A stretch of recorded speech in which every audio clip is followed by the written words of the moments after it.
Apologies for that. I think I got carried away, excited about what it is that we are going to be discussing here. Okay, so everybody can see my slides. Okay. Yeah. So okay. So we are going to consistently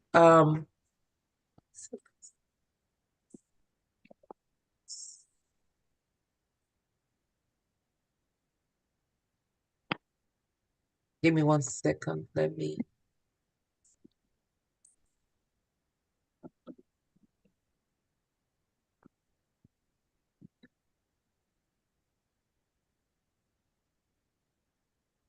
so it's still on. YouTube is still on.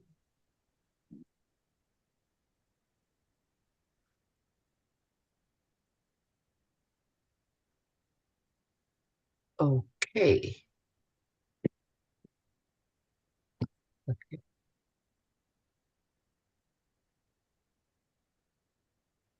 Apologies. I had so many meetings today. Maybe that's why. Okay. So we're talking about the 12 C's and we were at consistency of good and right values and the action of the people. And how do we implement those quality ideas? We have to consistently do what is right all the time. That's part of the consistency. And then we as citizens, we take ownership of all this. What is our engagement? We tend to just leave leadership or the governance, good governance, to just a few people.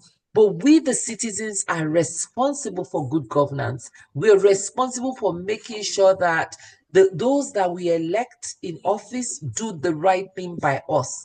I am in a country that is in the is considered democracy, and we can recall our elected officials. If we are not engaged in the process, then we can't hold them accountable.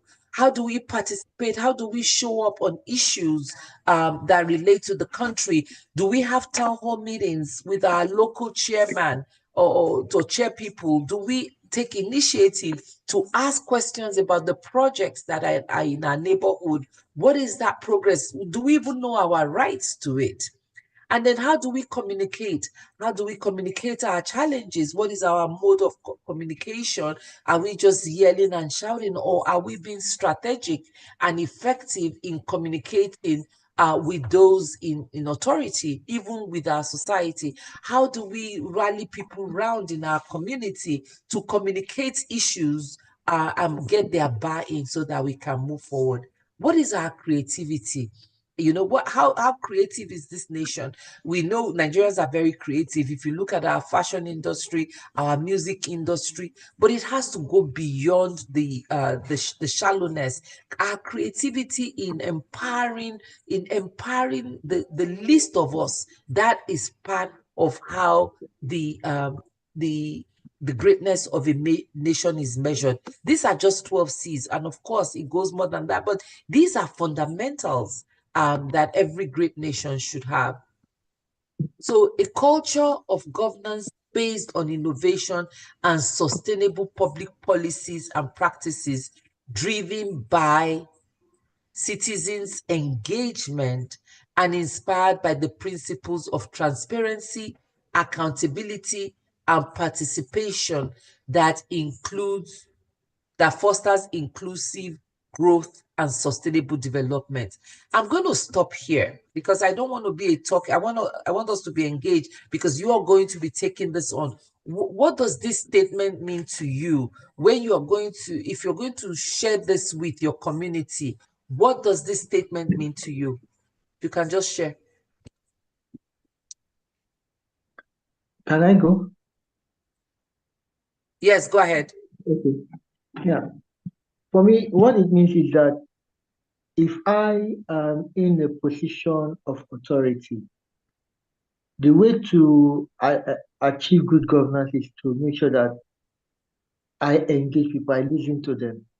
I look for ways to make them give me what they have in their mind, incorporate it into what the vision that I have, work at this, and then develop it as a culture where I continually engage people. So if I'm going to be training people, teaching them, it will be about asking that their leaders, their representatives, get them involved. And then as followers, we should also be ready to look for ways to contribute to government. So if a local government chairman, a governor, a house of rep, or even a councillor isn't doing the job he's supposed to do, then I should look for ways of communicating this to them. So it's not just about leaving it to them against us, but it's about working together to find ways to solve the problems on ground and then project for the future. Thank you very much. I appreciate that. Ms. Teniola, any input from you on that? Thank you, Mr. Femi. Great response. Thank you. Ms. Teniola?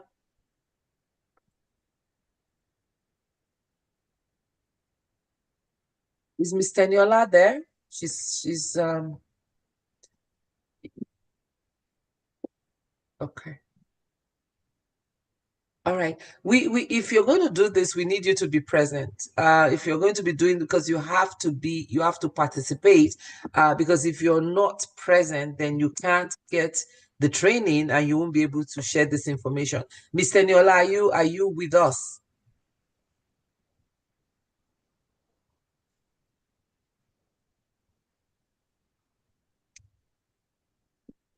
Okay. Doesn't affect she's on the platform. She's on the platform, but I mean, sometimes people would join a platform and then go do something else, but we need people to be present. This is a training, and that's part of the consistency and commitment that we need. This is not... Mr. Niola, are you with us? I'm trying to connect my AirPods. So sorry about that. Okay. Okay, thank you. I just wanted to make sure that you were present and you were getting the information that we're sharing. I'm totally with you now. Okay. All right. So going to the next slide. So we talk about, we're going to discuss this because I'm going to give you, these are the slides that you're going to be using. People ensure all people, citizens. Next slides. Slides, hold on one second. Okay.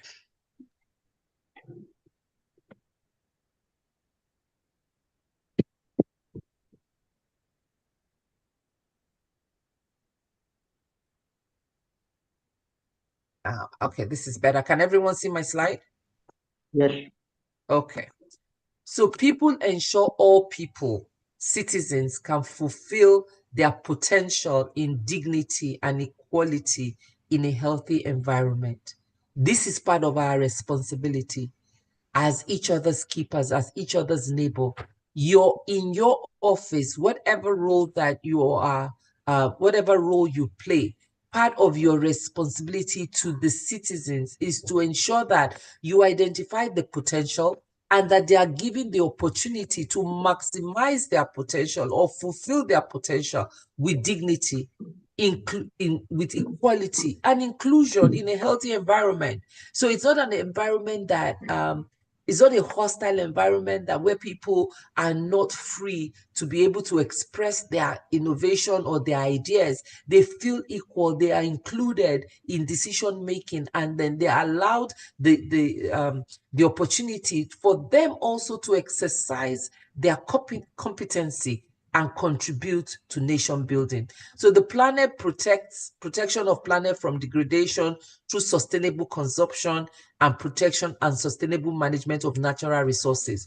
This is really part of our responsibility as well, because a great nation that doesn't have environmental stewardship is not a great nation. If you don't have access to good water, clean environment, clean air, for example, those are some of the things that will cause diseases and cause illnesses. If we have like mosquito swamped areas and people are infected with malaria, that affects the productivity of the people. It affects the well-being of how they can contribute. This is something we usually don't think about as part of our role and responsibility in building a great nation. This is something that we need to start promoting, like the environmental pollution, where we just throw things anyhow. If you look at Lagos now, where there is so much flooding because pure water paper has clogged the drainage and all those things, causing flooding, and then again that gives rise to a mosquito infestation, and God knows what else comes from those things that affects the people, affects their wellness.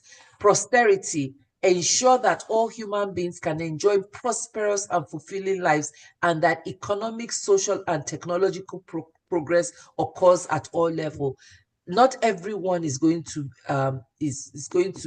live in Banana Island or wherever it is, but wherever they are, they have a right to a level of comfort. They have a right to a level of social amenities that they can enjoy as citizens of Nigeria, that they are also living fulfilled lives, not lives as second-class or third-class citizens. So peace: we ensure peaceful, just, and inclusive society which are free from fear and violence. This is all our responsibilities. When we start to see, especially politicians that are weaponizing us against each other, people that we've lived as next door neighbors, as brothers and sisters for years and for decades, that are a part of us, all of a sudden the politician comes in and starts to tell us that they are our enemies or they don't belong to us. We have that right to stand up for them. Someone gave, I think I saw a video once of how Chief Balogun, the one that the Shubumi Balogun, I believe it's his name, and that Alex Ekweme, I believe that was the vice president, was his neighbor in Apapa, and during the war he fled. And so this Mr. Chief Shubumi Balogun took care of his property, and then he rented it out to some people and was collecting the rent. After the war, when things settled down, the Alex came back, and he gave him the money he had collected over the years, and he didn't know he didn't have to do that. He gave it to him. And one time when Chief Shubumi Balogun was not looking for license to start his bank, this he was the vice president at that time, and of course one good turn deserves the other. That is how Chief Shubumi was able to get his banking license. Whether that story is true or not, I don't know, but I did see it on video. But I'm just talking about us as neighbors being each other's keepers, ensuring that our society is free and is free from violence, is peaceful. And we are the ones that do that, starting with our neighborhoods, starting within our own sphere of influence, to ensure that they do not weaponize us against each other. Partnership: ensure to mobilize the support and resources of others, focused in particular on the needs of the poorest and most vulnerable. This is what we're doing. We're partnering now to reach a community, and I will call them financially challenged, that maybe they don't have the resources right now to meet their own to meet their needs. So we partner on that to be able to help our neighbors and our brothers and sisters. It is very important. So I'm glad that we are a good example of what partnership is, and it continues at many levels. You can partner with others, with institutions to teach neighborhood children. My slides are not moving. Trying to move to the next slide. Stop sharing because my slides, sorry, I don't know why my slides are stuck. Okay.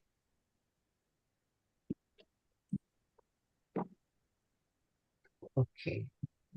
We've talked about partnership, and now we're going to talk about Nigeria's greatness. Let me reshare my slides so that you can see.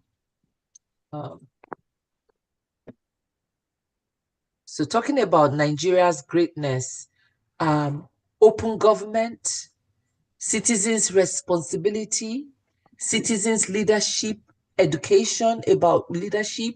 We are all leaders within our own sphere of influence. Leadership is not left to just those in government or those in authority. We are all leaders, and we must educate ourselves on the qualities and the attributes of leadership. Citizens' leadership and accountability. This is us as citizens. We also hold each other accountable as we hold those in authority accountable.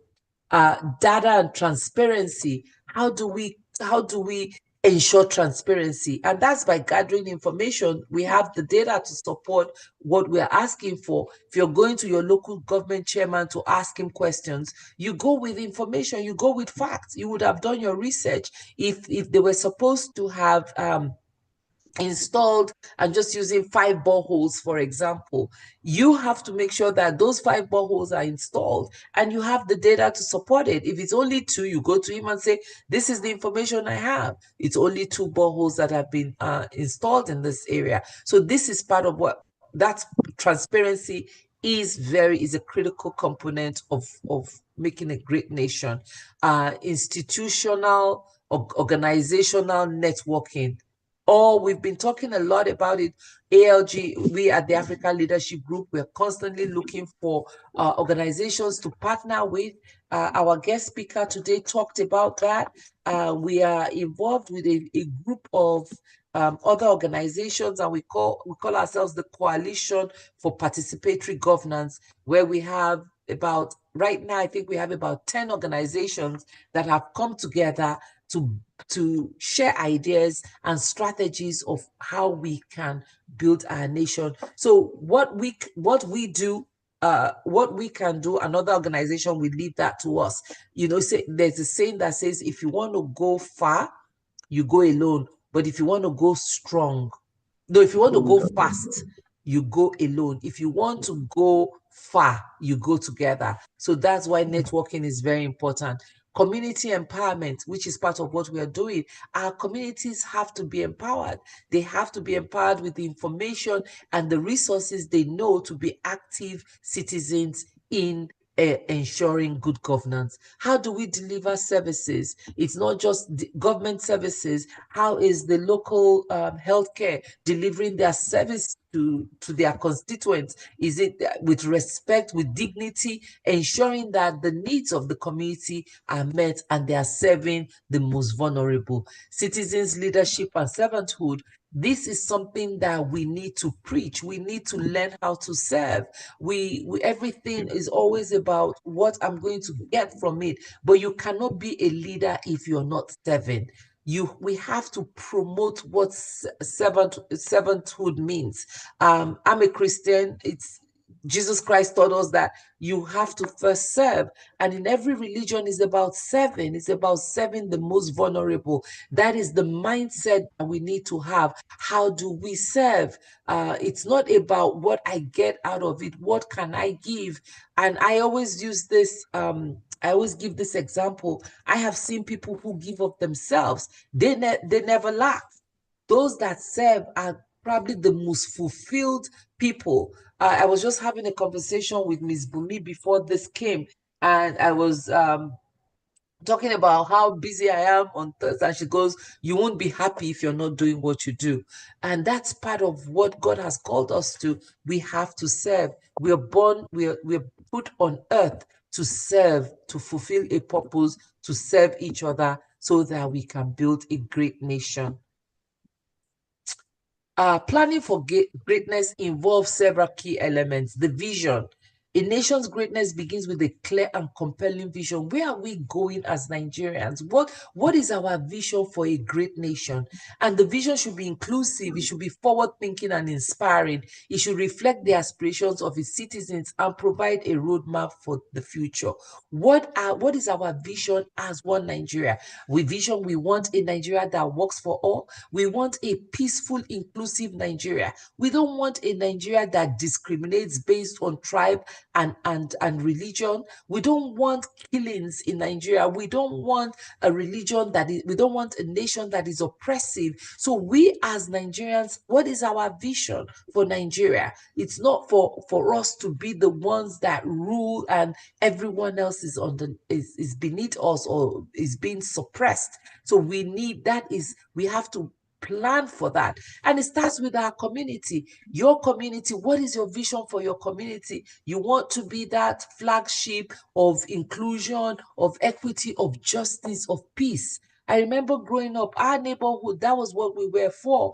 We looked out for each other. That was our vision, to ensure that we lived in a safe neighborhood, that our values, we were people of integrity, and we shared common values. I remember one of our neighbors, they were suspected of not being, of not, there was suspicion around them that they don't work during the day, but they had a lot of flashy things. So the neighborhood believed that they were armed robbers, and the whole neighborhood stayed away from them because we could not verify their source of income. We never saw them going to work, whether they were doing business or not. We don't know whether they were selling drugs, but there was a common talk in the neighborhood that these people do not go anywhere during the day. We can't identify their source of income. So generally, we stayed away from them. You couldn't go into their compound to do anything. So that's part of our responsibility. Education is the cornerstone of a great nation. It empowers individuals, fosters innovation, and drives economic growth. A strong emphasis on education, particularly in science, technology, engineering, and mathematics, can propel a nation towards greatness. It is not just academics. Education is not just academics. It's about socialism as well. It's about creativity, innovation, thinking outside the box, beyond academics. Humanity, we are educated about global issues and how it affects us. Any questions? No.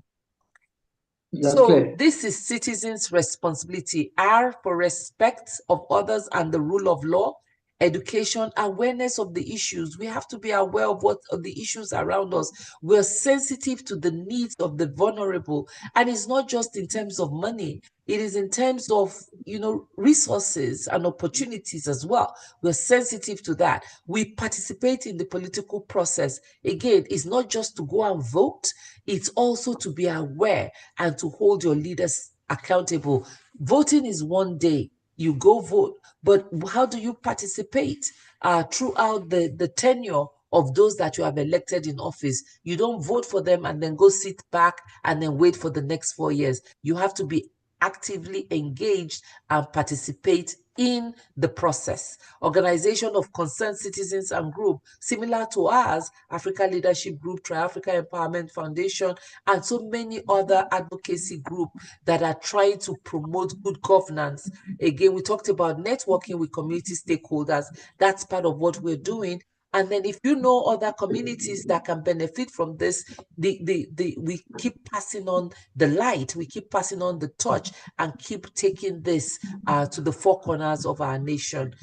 Service and stewardship of resources. How do we provide the service? How do we also be good stewards over our resources? In areas where they are mining gold, for example, is it just the one person that is taking all the resources of the community and putting it into their own pocket? How are we as the community also ensuring that these resources are distributed to where it needs? Integrity at all levels. Integrity is not for just a few. It is not for religious people. It is for all of us. We say who we must say and do what we say we will do. We must be people of integrity, people of the highest value at all levels, starting from the 2-year-old that can talk. Where you put something in front of them and say, do not touch it, we're teaching them integrity. And we must be bold and courageous enough to speak truth to power, call out what is right respectfully. Remember, respectfully, it's not shouting people down. but being able to stand for truth and righteousness. This is call good, good, and call evil, evil. We speak it, we speak truth to power, regardless of who it is. You can respect someone and still be able to tell them the truth. Again, innovation is very broad. We must be innovative. We must think outside the box. That's part of uh, uh, our responsibility. Leadership, engagement, and evaluation. We've talked about that. You can't vote in the same person that hasn't performed. How are you How are you evaluating what they have done as a citizen, and we as a community? How do we grade them? How do we grade their work? The local chairman, he has come, is giving us half a bag of rice, and then the next 4 years or however long he's there, we don't hear anything from him. We don't check his record. We don't check him against his promises, all the promises he made before he was voted in. And then he comes back, and then without questions, because he's giving us a bag of rice, we vote him back in. Transparency, we talked about that. Transparency. Everything we're doing must be above board. We must also be transparent. Yield and years, the price of time and sacrifice, that's part of the consistency. We must stay on what we're doing, keep at it until change comes. And it takes a while. So citizens' responsibility for nation's greatness, support and defend the Constitution. I'm surprised that a lot of Nigerians don't even know the Constitution. They don't even have a copy of it. One time we used to post a copy of the Constitution, and I think I'll go back to it for us to just make sure that every Nigerian understands the Constitution. We stay informed on issues affecting our community. We cannot be ignorant. We can't say it doesn't concern me. We must stay informed. We participate in the democratic process. I'm not talking about vote buying. We elect someone democratically based on their competency, their integrity, their value, and their merits for that office. That is democracy. Respect and obey federal, state, and local laws. Respect the rights, beliefs, and opinion of others. Continue, participate in your local community. We've talked a lot about this. Pay income and other tax honestly and on time. Serve on a jury when called upon. Run for political office. You may be called upon to serve as part of maybe King's. There's a case in your community. So those are part of what you as a citizen responsibility is. How to be a responsible citizen in my community. Decide which cause you and your community care about. In your local government, what do you care about? What is the need? Is it infant mortality? Is it health? Is it sanitation? Is it education? What are some of the things that are lacking? How do you rally your community around to address those needs?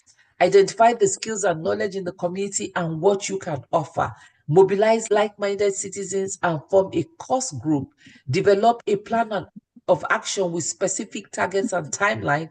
Engage community members and stakeholders. There are a lot of resources that can help communities do this. All we need is that passion and commitment and people to take the initiative and champion the cause. Please feel free to ask questions if you have any. So we are continuing that. Explore and leverage local resources, both human and capital resources. Engage government for support and stakeholders partnership. Communicate your activities and progress. Measure your impact and scale up. So if you were able to reach 50 people today, how did you reach 50 people? How can you scale it up to reach 100 people? That is part of what we do. So success is very dynamic. It evolves. So how citizens can contribute to achieving national greatness: unity, democracy, rule of law, education. Unity, we're united around a common goal and common purpose, not around religion or ethnicity. What benefits all of us? Democracy, that rule of law, and then we educate ourselves. economic stability, health and well-being. We were talking about that earlier on. People that are not healthy cannot contribute meaningfully to a society. So that's very important. Cultural preservation, global cooperation, and environmental stewardship. Our culture is very rich. There are a lot of benefits to our culture.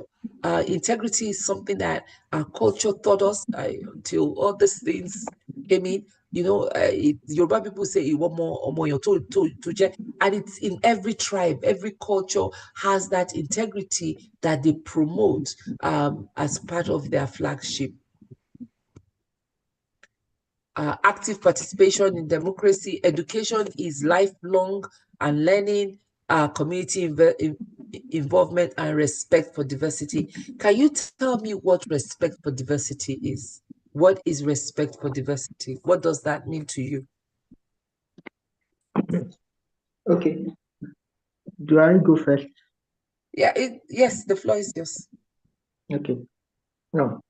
Diversity is about what makes us different. How are we different? Well, possibly in terms of tongues, the language we speak, the culture we practice, the culture we have, the customs we practice. So, respect for diversity means I'm a Yoruba man. I like my culture says I prostrate to my elders. But the Igbo person, I think some parts of Igbo land don't have that culture. So I need to recognize that. So if a young Igbo man isn't prostrating to an elderly Yoruba man, then I need to understand that the cultures are different. Then we have different things, dressing, cultural, culinary food, the kind of food people eat. So if someone is eating a particular food that I feel isn't clean or pure or anything like that, I still need to respect the the person's choice to eat that. So it means looking at those things that make us different, coming to terms with them so that we can all live together in harmony. Thank you. Ms. Teniola, do you have any contribution to that?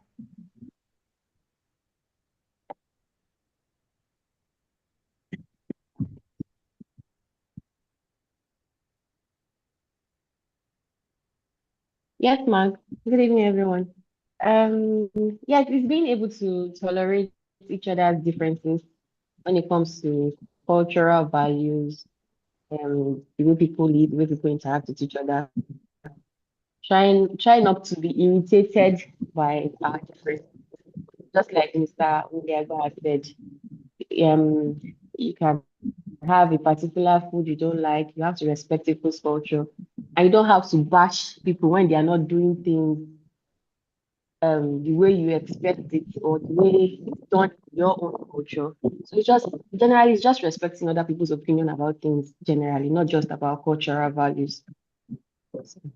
Thank you. Because we all have different perspective, right? And we do not see things from the same lens, but we have to be open and objective to be able to hear other people's opinion because we can learn a lot from it as well. So that's part of respecting diversity. Sustainable practice, promotion of peace and harmony. We are all peace officers. We are all peace officers. We must engage in ensuring peace and harmony in our community and within our sphere of influence. Support for national initiatives, upholding the rule of law, calling out what is wrong. I, if I tell people that I do not engage in bribery, and it has worked for me, I tell the police officer, I'm sorry, I do not do that. And so far, everyone just accepts and they say, okay, thank you. Okay, find something. Okay, it's not, just find something for me to eat lunch. I'll say, no, I'm still giving you something. Because you asked me for it. It's a different thing if I give it to you. So I take my time to really educate people when they ask me for a bribe. But I'm not even doing something wrong in the first place for you for me to bribe you. I remember one time I was leaving home, leaving Nigeria, and I had some food stuff, and they said, well, you can't take it out. This. So I said, okay, if I'm breaking the law, that's fine. And she goes, oh, just give us something so that you can take it. I said, no, if I'm breaking the law, I will bring out this food and I will distribute it to people at the airport. And so I went in to bring that out. And the lady was like, oh, no, it's not that it's against the law. We just want you to give us something. So I said, no, I can't. But if you know that I'm breaking the law and I can't take this food out, it's okay. There were a lot of people at the airport that I would distribute that food to. And I was ready to do that instead of giving them bribe. And there are a lot of people that stand on those values and beliefs that don't give bribes. And now when I think they even know me because they just say, go, go, go, go, and just Shamakotielo or something. But if we all take such stance and make sure that we don't even put ourselves in a position to bribe, that's why we must follow the rule of law. We continue to contribute to awareness and education, participation and volunteering. We at ALG, everything we do I've been serving here for about 4 years. The organization has been around for 5. Auntie Fumi is retired. She's been serving here. Sister Bumi has been serving here. We do not get a penny. We spend our own money. Auntie Fumi funded us for 2 years from her own resources. And many people give us donations because they believe in it. We give of ourselves. We give of our time. We give of our resources. That is part of how we are contributing to national development. We do understand that some people may have challenges volunteering because they may not have the resources to support themselves. We rally around and do that, but volunteering should be the first thing. Like, I have a responsibility to my nation. I want to volunteer my time and my resources. And then, where help is needed, we come in, but it shouldn't be as a right or entitlement. You don't volunteer to get something back. You volunteer to give so that your community is better. Then we continue to advocate for good governance, for societal well-being, and donations. I just talked about Auntie that's donate. Not just, there's another gentleman that gives us food and funding to be able to do what we are doing, and then give feedback. We're always looking for feedback to each other, how we can do better as a community. Citizens can contribute to geography, natural resources, population. We've talked a lot about that. So national morale, what is that? We can't join everyone in bashing how terrible Nigeria is. No, we must find a way to rally around. Americans will tell you, in spite of all the craziness that is happening, is America first. Oh, America, a great nation. Everyone, not just America, nations are very patriotic. They stand behind their nation. And they call out what is wrong with the leaders, but it's not Nigeria that is cursed. Nigeria is blessed. We just have very bad leaders. So we have to make sure that we have a national morale, that Nigeria is indeed a great nation. Just unfortunate to have had so many bad leaders. What is our ideology? Again, united nation, a peaceful society that takes care of its own, an equitable society, and an inclusive society with judicial process, good justice, where we do not perfect justice. We have a strong political structure, and this is something we do not talk about. Military preparedness. To be, if we had military preparedness, we wouldn't have the onslaught of the attack of the Fulanis that are coming from other of the world to come and to infiltrate our country. Those that are wreaking havoc in Nigeria are not Nigerians. They are foreigners that have infiltrated our nation. So our military is not prepared, or is not prepared to handle that. That is part of what a great nation, how we can achieve a great nation. Our shared values, nation building from within, shared culture, language, and history, and shared set of ideas. We have NYSC. When I grew up in the 60s, we had boarding school. We went to different parts of the country to go to school. I had some people from Sokoto, Kano. King's College is one of those. If you see them today, they still have their brotherhood. They come from different parts, and NYSC is doing the same thing. And those values, we build around shared values, just like we're doing here. So, state of political literacy in Nigeria, you may not have this, you may not share this with your audience. It may be too much, but I'm sharing it with you because you don't know when you will need it. So 86% of Nigerians are political illiterates. They do not understand the political structure or system of the country. So how can you effectively participate in what you don't know or understand? So citizens have mortgaged their rights, roles, and responsibility because they do not care about politics. And so because of that, they've left politics to the worst of the worst. And that's part of the challenges that we have. But politics, they see politics is the vehicle to office, political position, while governance is effective management of resources and of government. So it's two-pronged approach. Politics is a means, but once you get there, you have to be able to manage. There has to be good governance. You have to be able to manage the resources and of that has been committed to your office.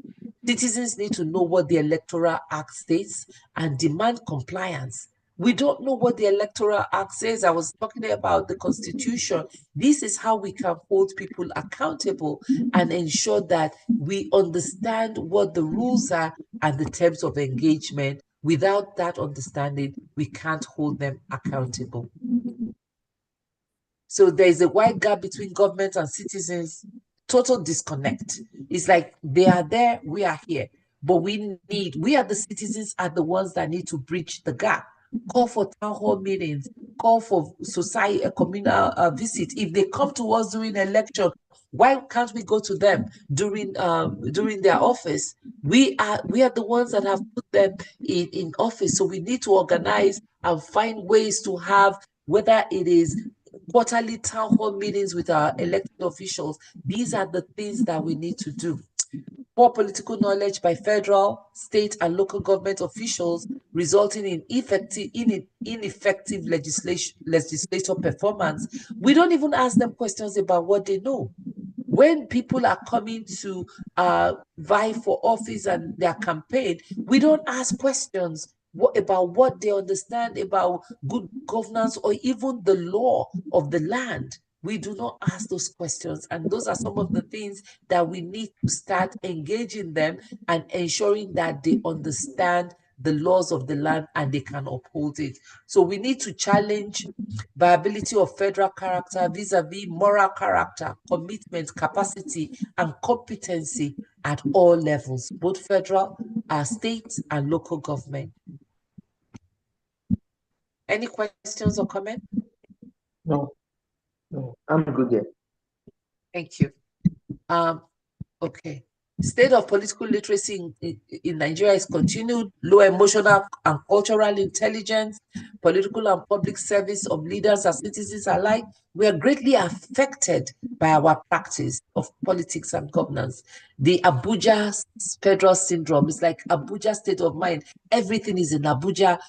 Everything happening is in Abuja. We are not concerned about what is happening at our own local level. We just put all the blame or our eyes are upon Abuja, whereas our local government right there close to us, we don't know what is going on and we are not holding them accountable. So it has to start as a bottoms-up approach. Once we start holding our local government accountable, even our civil servants that are not doing their work, that's part of it. They may not be political appointees or elected officials, but they are still servants of the state.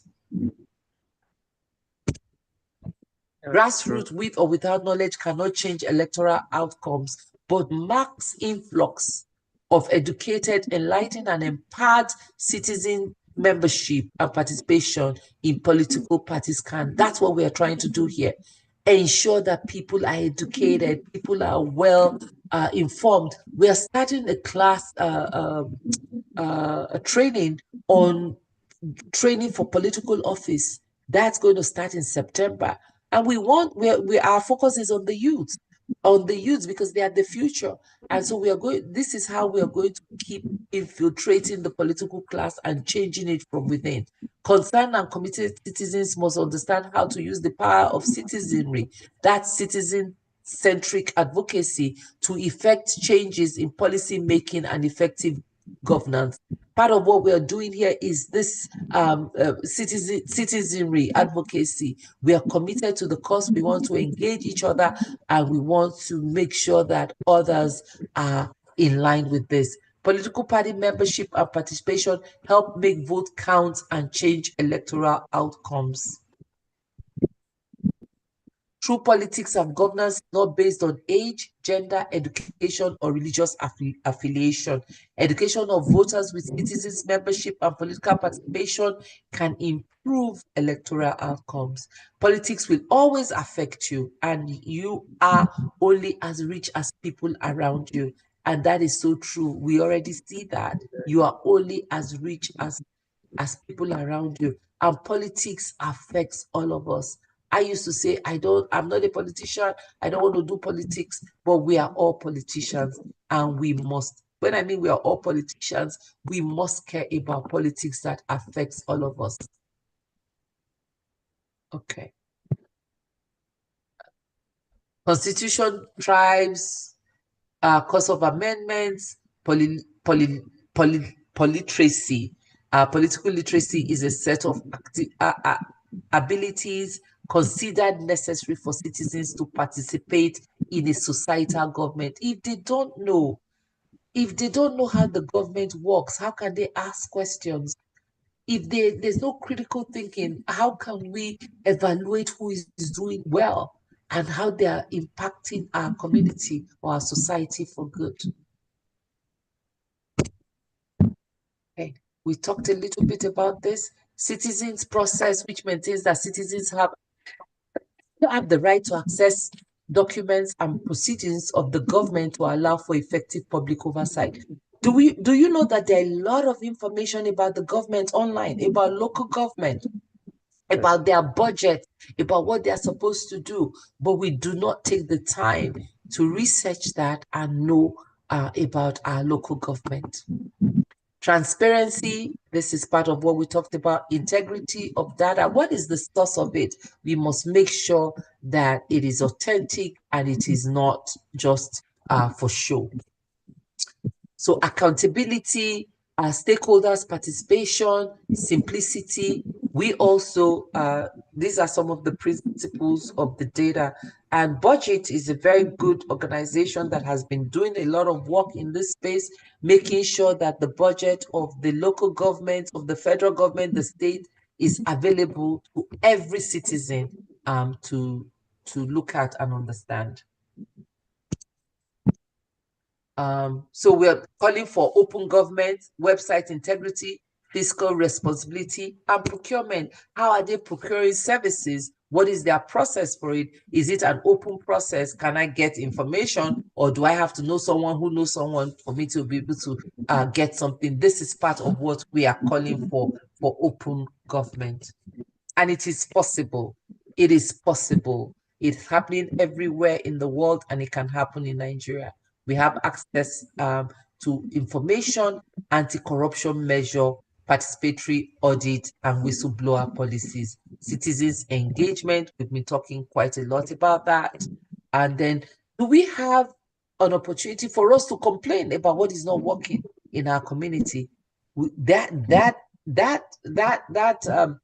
platform exists. We just have to make sure that we use it. It does exist. That is the only way we can be effective, and we can also share recommendations for policies that would with better impact. So legal framework to equip citizens with mechanism and protection to voice their opinions and bring suggestions free from fear and oppression. So we're talking to a lady that was on our platform from NBA about this, about resources that are available to make sure that people are protected from maybe backlash, and make sure that whistleblowers or those that engage in this kind of call for open government are not persecuted. And apparently, there are quite a lot of resources that support that. Again, we just don't know. So this is all that we have for now. And these are some of our initiative, our ALG mission, our core values, our 4 pillars, ALG leadership, T3, our committees, and so pathway to Nigeria's greatness, our citizens core, youth CRC, our leadership initiative, local government leadership empowerment, diaspora knowledge and service hub, and we have the Itwa Olajide Ighodalo mentorship program that is named after our president. So these are some of the things that we're doing, and the youth leadership initiative, the training that, like I said, is going to be starting in September. We do have a curriculum for that, and we are engaging people that are going to be facilitating those courses. So I'm going to stop here and leave it open for questions, and for also those of us. Yes, go ahead. Thank you so much for this, really enlightening. And for me, that aspect of open government is very key. Yeah, I know that my community is not right for that, because there is a huge level of political illiteracy here. For example, people don't know that you can recall a councillor or any other serving officer, a House of Assembly member, and they just say, okay, let's just leave them and let them do what they have to do. But I think we I suggest that while we are handling the training, we talk a lot about political literacy. Though I know that along the line we said we will not really dwell on that or share that dislike. But I think from my experience, when it comes to politics, I'm also a cultural advocate. I see that people here have this tendency to just ignore the government completely. It's not about collecting this or collecting that. They just ignore the government completely and leave it to a set of people to do. So how do we work around and get them to really come out of their shell? That is the question. How do we, the true part of this is part of what we're doing, right? Sharing information about the local government, ensuring that they know what their rights are, that they have a right to asking questions. But again, it's the strategy. They said it's easier to win someone over with honey than with it's easier to catch a fly with honey than with vinegar. So our approach.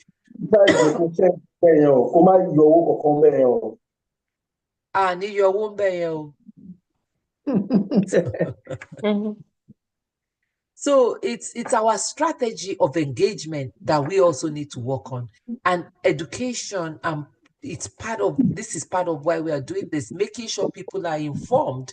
Once people are informed, then it's so much easier to get them to participate effectively. Okay. So we are going to have did that answer your question? We are going to have other materials. Can we have other materials like flyers and others? Yes. Okay. Yes. So we are going to. So part of you, what you as the resource person is, you know your audience. So you have to find a way to break it down to their level. This presentation now is not fit for Iyaloja. Do you understand what I'm saying? But at least you have the content. So how do we now present it to Iyaloja to make sure she gets it, that she also buys into this. It could mean us modifying it, but the context remains the same. It's the delivery that may change. We would have to modify it to fit the audience. Adaptability. Adaptability. So that is where you, as the resource person, comes in, because you understand this. You may have to present this in Yoruba, right? You may have to, and you're not going to need slides when you're presenting this to the local community. Now, if you're going to a school, yes, you will use the slides. If this is like under the moonlight tree where we are just having a neighborhood discussion, you have to, this is where the difference is. So you have to communicate that they are able to understand what you're communicating to them. But again, the context remains the same. Okay, I get it. Okay. Straight to the point. So it may be, and again, we can work together.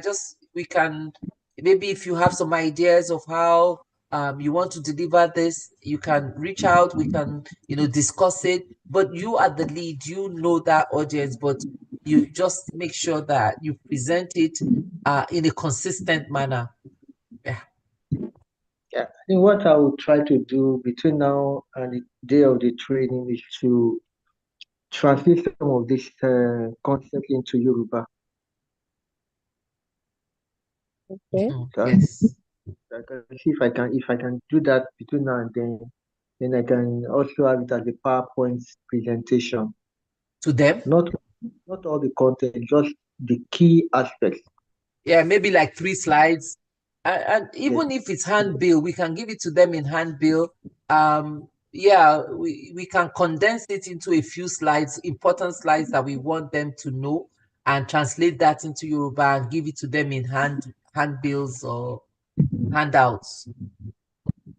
Okay. I'll work on that. Okay, I'll work on that. Thank you. Mr. Niola, you had Hello, ma'am. Yes, we can hear you. I think well, Odogbolu is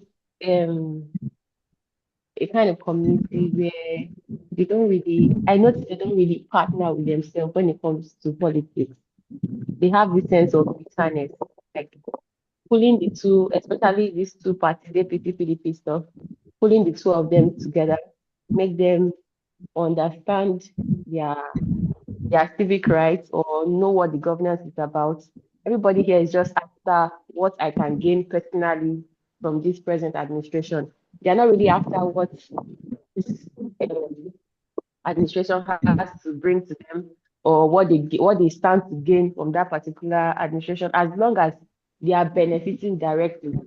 Outside that, they don't care. Yes, personally, outside that, they don't care. Yes, and just to at least just give us ideas on how we can pull them together aside their political differences. So that is where that common value and ideology comes in. What is it? What in Odogbolu do people have in common that they can share, that is a common value that maybe we can build around? Is it the love for nature? Is it the love for the ruling class? Is it education? Is it what is it called? Is it like the market day? There must be something. Culture. Okay, that's the rallying point, right? So that culture is, if that's the rallying point, then the conversations can stem from that. That can be the basis of a conversation where we can now see how. I'm sorry? There's a culture. The culture. So we whether can you're Christian, Muslim, or traditionalist. That culture is the binding factor, right?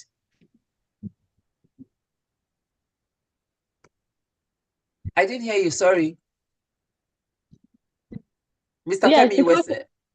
He's right. The culture is the Hello? only binding factor, ma. Yeah, so that's what we build on. That's what we now use as the foundation of our conversation. How do we tie this into the culture? Because the culture promotes integrity, culture promotes accountability, culture promotes well-being and looking out for each other.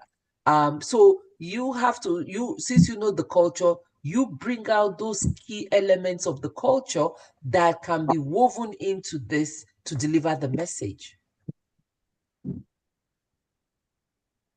Does that make sense?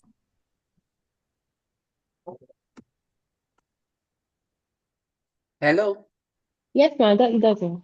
Okay, does make sense. Okay. Any other questions?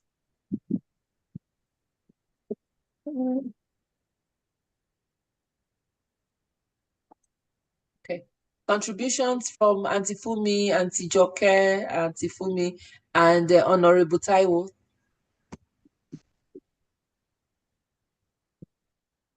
I'm just writing about my experience today. I was at my Old Girls Association, Queen's School, Ede, Ibadan, Old Girls Association. And in the spirit of what Comrade Aremu said, this country is really in a serious decay. When I was at Queen's School, Ede, in 1959 to 65, it was the best school in the country. You can't imagine the facilities. It was just like a British boarding house. That's why it was called Queen's School. We had the best facilities. But today, it was transferred to Ibadan in 1970 or so. But today, when the girls were recounting some of the things that happened, some of us were almost crying that some of the students urinate anywhere. And that's because standards are falling, supervision has fallen, no discipline, no nothing. Now, this brings us, and this is the situation in the country where we have jettisoned discipline, we have jettisoned morals, we have jettisoned examples, and anything goes. Meanwhile, the governor of Oyo State, his daughter graduated from Yale University in the US, and they hardly give the school any stipends. In fact, the Old Girls Association does a lot of responsibility. I was just thinking this. In fact, I mentioned this civic responsibility to them. And it just occurred to me that this grassroots project, it's very good, but we might really need to go much more. We may not have the resources, the time, the human, the manpower, but at least if we have the idea, because the what you have, the slides you've shown us this evening, I would say is for graduate, if not graduate or undergraduate studies. Less than 1% of the country can understand it. So we must bring it down to the level of grassroots. We must bring it down to the level of secondary schools.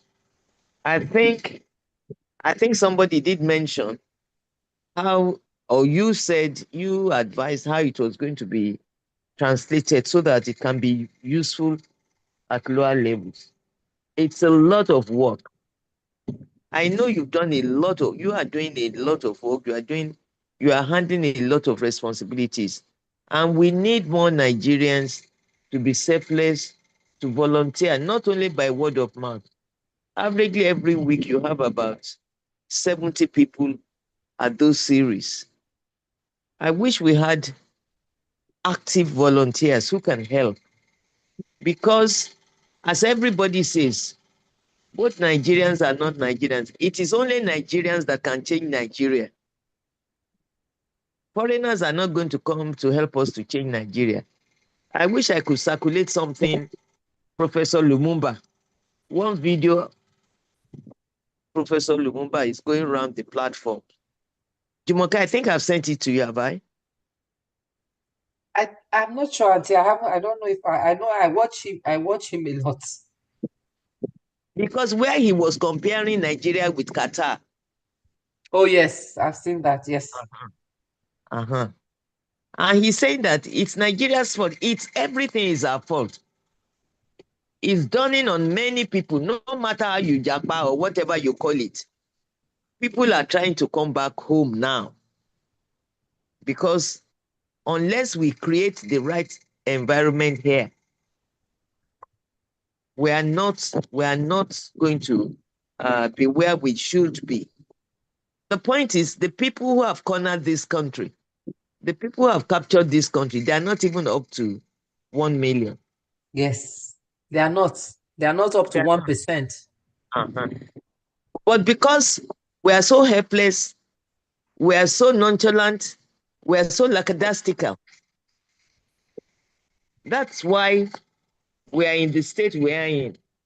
I'm saying this because I'm appealing to 6 or 7 of us here to say there's a lot of work to be done.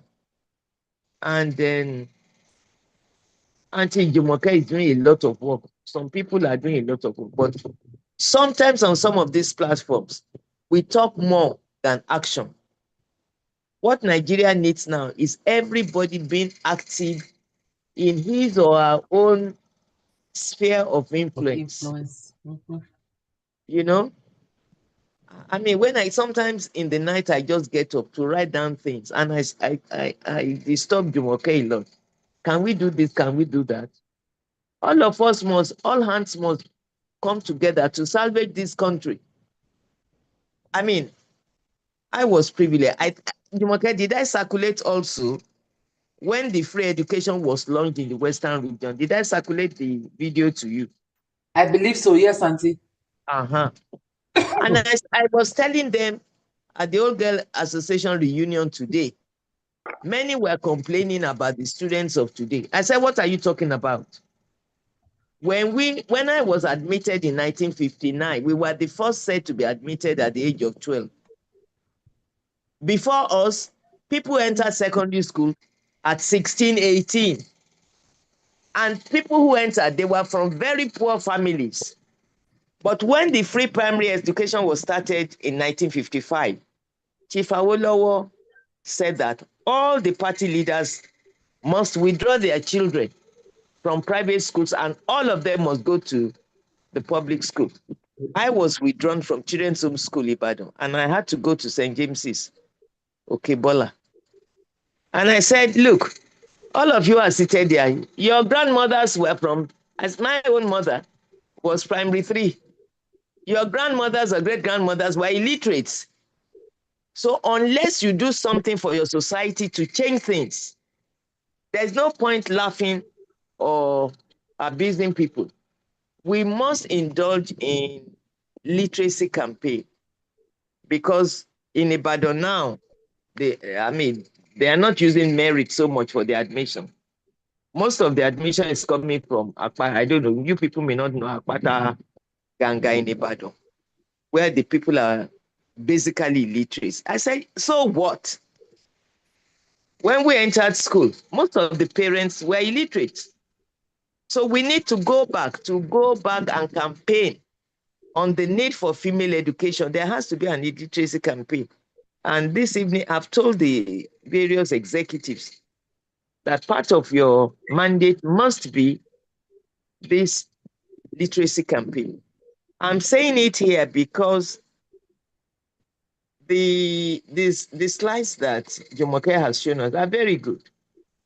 But we need to translate it into simple language to make it understood. And I've written, I think I've written in the chat now, I've written that we need to circulate it to all girls associations, to schools, to professional associations, you know, in whatever form. I don't know who the communication experts are.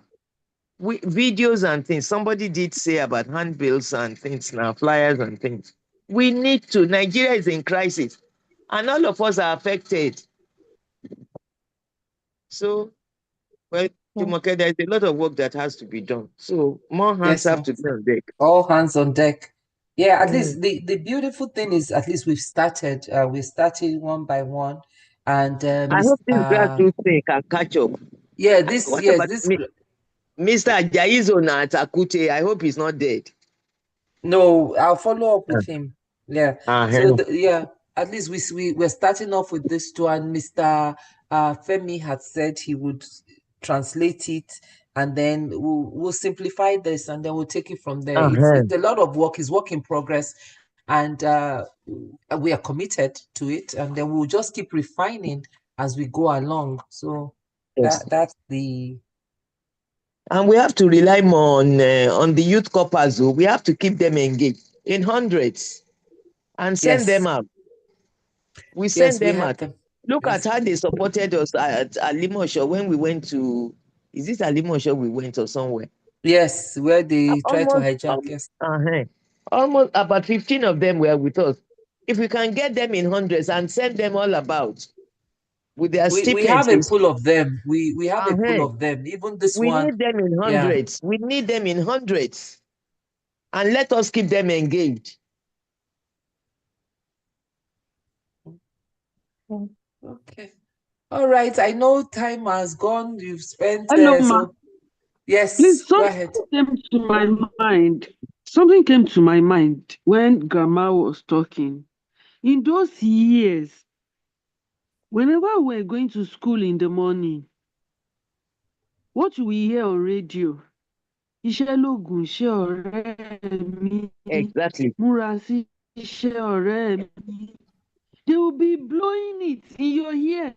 So there's no way you will not. That's what you'll be listening to. Each house you pass then. Responsible for that. Kàkà kí n jalè, kí n múra síṣẹ́ ọ̀rẹ́ mi. All those things we Iṣẹ́ be ló at ń the sọ back ẹni of dẹni gíga. iṣẹ́ ló ń sọ ẹni dẹni gíga.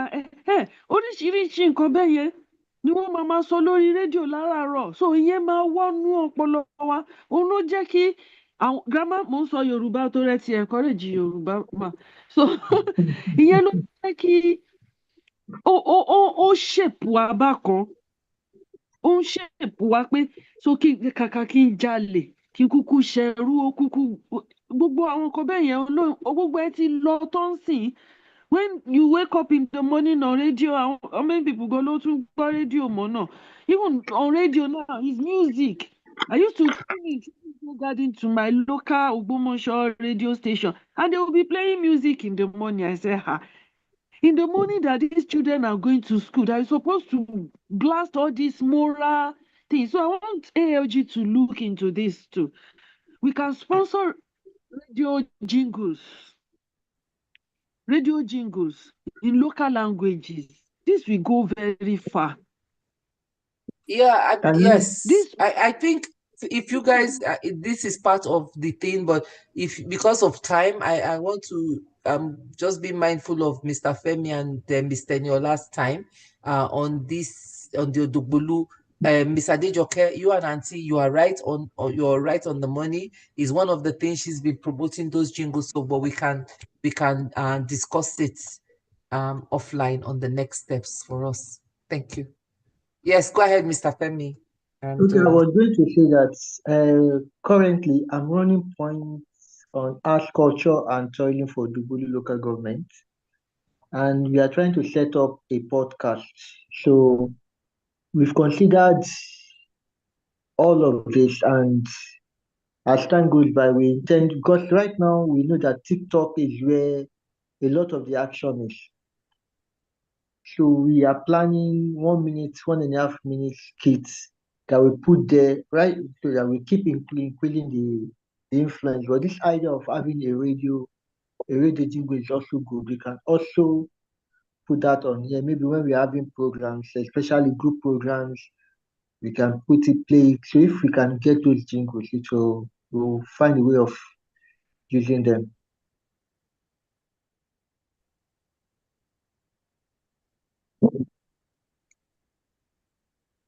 okay. Any other comments?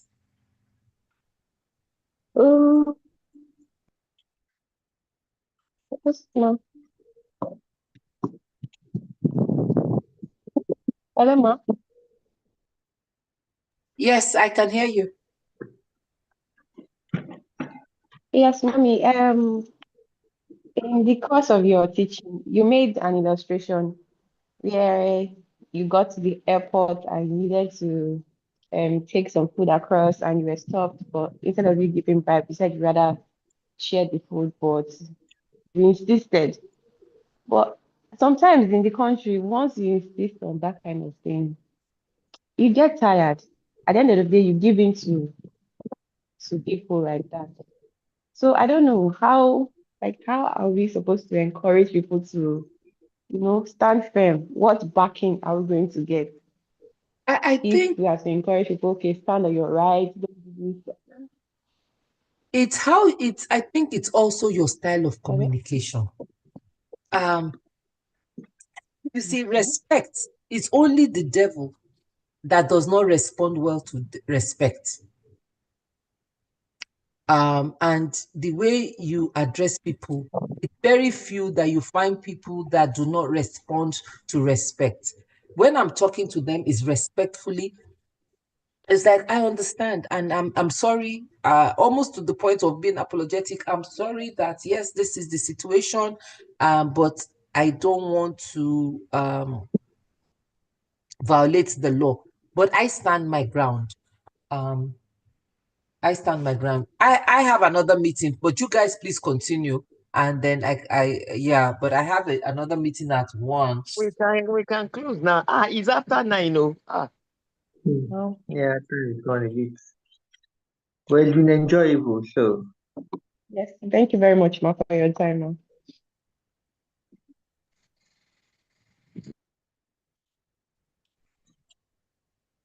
Thank you so much. I'll send you guys the slides and the okay. recording. And then maybe we can follow up. I'll get your contact information from Auntie Joke. We can follow up again one more time before Okay. the event so that I get your own summary and Okay. translation. How does that sound to Okay. you? No problem. Perfect, It's ma. good. It's Okay. good. Thank you very much. Have a So Okay. good Thanks evening. so tomorrow, much. 8 o'clock? I'm sorry? Tomorrow, 8 o'clock? Yes, that works for me. Yes. Okay. Okay. All right. Bye.